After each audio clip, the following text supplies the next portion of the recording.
I don't know why the flash is on. So here we have an update video. So here's an OEM BMW axle. I'm pretty sure I've done videos on these before.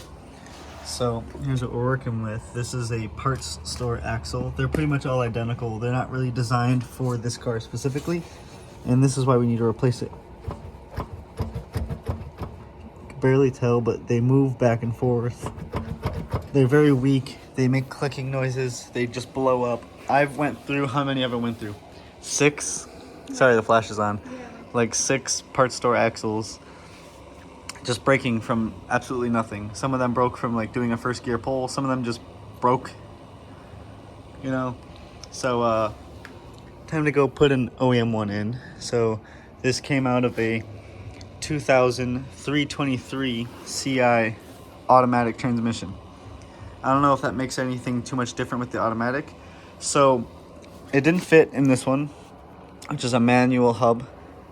And I already talked about it before. There's an automatic 330 hub, and it didn't fit in there either. So I just was like, just match the part with the axle. So this is for a 2003. I already tested it, the splines fit. So now I have to remove the hub in order to fit the axle, right? But if I remove the hub, the bearing's gonna break. Well, there's no harm in replacing the bearing anyway.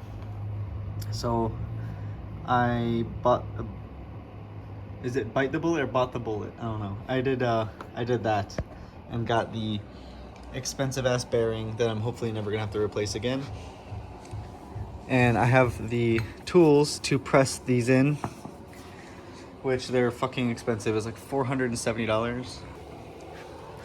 So this is a hub puller, so it's gonna pull the hub off, and this is a bearing remover and press. For some reason it says front wheel drive, but I doubt I'll have an issue using this on a rear wheel drive car. But you can rent these from any auto parts store. Yeah, but unfortunately you have to put $400 down and then you return it and you get all your money back. So it's basically like a free rental. So I'm really hoping that even though it says front wheel drive that I'll be able to use it. I mean, I don't see a reason why I can't just like grab one of these. Why are these in there so hard? One of these is the right size and fit the bearing up. That one actually, first try, and it looks like it's the right one. Yeah. So this is just an update video on all this because I don't think I'm going to be able to finish this in one day. And I only say that because I've never done this before, but I'm hoping I will be able to. I kind of started late in the day. I mean, if I started earlier, I probably could have gotten it all done in one day, but I also don't want to just spend my whole weekend working on this thing. That's why it won't close. I'd rather extend this out. So here's like just an update video before I get everything in. And hopefully next week I can start on these. These were at one point completely polished, but I put no protective anything over them. So they just got the grime right back on them.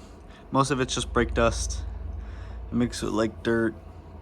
And usually if you clean them pretty well, you can clean them pretty well without doing very much. But they'll never be like shiny like they were when I polished them the first time. So this time after I polish them, I'm gonna get them ceramic coated. That way when you go to clean them again, you can literally just power wash, soap, rag, and then they look chrome and brand new again. And I'm hoping that I can get these faces powder coated and get them matched. That's what I'm scared of, is powder coating the faces and them not matching. And the bigger reason I haven't started this project yet is I looked for the bolts for these, and it's like $200 for a kit, which is insanely expensive. So I'll have to think about it if I'm gonna be finishing everything or if I'm just gonna start a few videos of like, because I could do like a disassembly and polishing the lips, but then I'm basically stuck and I can't do anything else because I'll have to wait for all the bolts to come in, wait till I have the money to do it, wait to get the faces powder coated, wait till I have the money to do that. And I also wanted to replace the caps, mostly because they're not that dirty, but they're just old. These are from like what, 96. See, I'm hoping to be able to do that next week. And then future project, probably in like the springtime, probably going to be pulling the entire rear end out of this car and swapping it with a 330 rear end, mostly for the shorter diff, and I want to weld the diff and solid bushings all the way around, including the diff, because my diff right now moves around. So when you're like taking your foot off the clutch, the diff will move but the car won't, and then it just like, the car is just in the back, you can just feel everything shaking around. When you hit a bump on the highway, I can feel the diff and the subframe separately moving from the car itself, from the engine and transmission. Everything's just banging around in different ways because of the bad bushings back here. So definitely got to get that addressed. And I'd rather not take out a subframe and do all that when I have a prepped subframe in the other car. So all I have to do is pull it out. It's not even bolted all the way in. So I got to start by getting up the car, taking off the wheels on both sides, and pretty much start unbolting everything from the sway bars, exhaust type, held up by zip ties. So just got to cut those, figure out how to get that welded later.